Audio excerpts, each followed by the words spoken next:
買過嗰啲蕉啊唔好啊，聽講啊佢話外地蕉梗係唔好啦，本地蕉唔使再嚟分熟噶嘛，咁佢哋通常會攞啲香嘅，唔係講呢個啊，呢啲本地蕉唔需要。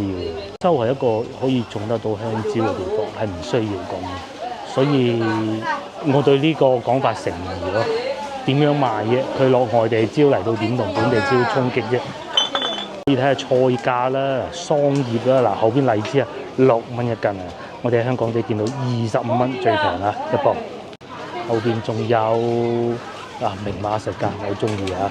雖然價錢唔算話喪平嗰啲，但係明碼實價好，同埋都幾企理嘅擺得。你燒味呢啲咧，我建議返屋企煮佢咯。因為天氣熱啊，咁所以咧好多人咧都會早啲人買餸，同埋過幾日可能打颱風啊！大家睇緊呢集影片嘅時候，可能已經打緊颱風啊，咁買多啲喺屋企擺住冇壞嘅。同埋仲有水產呢度都平嘅，係啊，不過就肯定冇香港嗰啲咁高性價比嘅。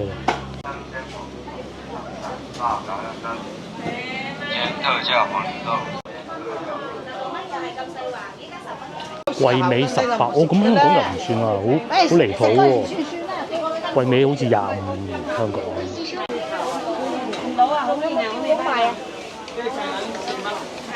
嗱，面前呢間咧，嗰啲燒味你就可以買咗現場食啦。咁你同阿老闆講我現場食，咁佢就會幫你整好嘅。甚至乎如果佢有，佢可能都有手套，你都話唔定啊！我唔知有冇。中意咩部位，中意邊件咪邊件咯。你中意燒雞嘅，咁咪叫佢斬，仲有少少餘溫喎。又或者係叉燒咁，我建議燒鵝啦，梗係。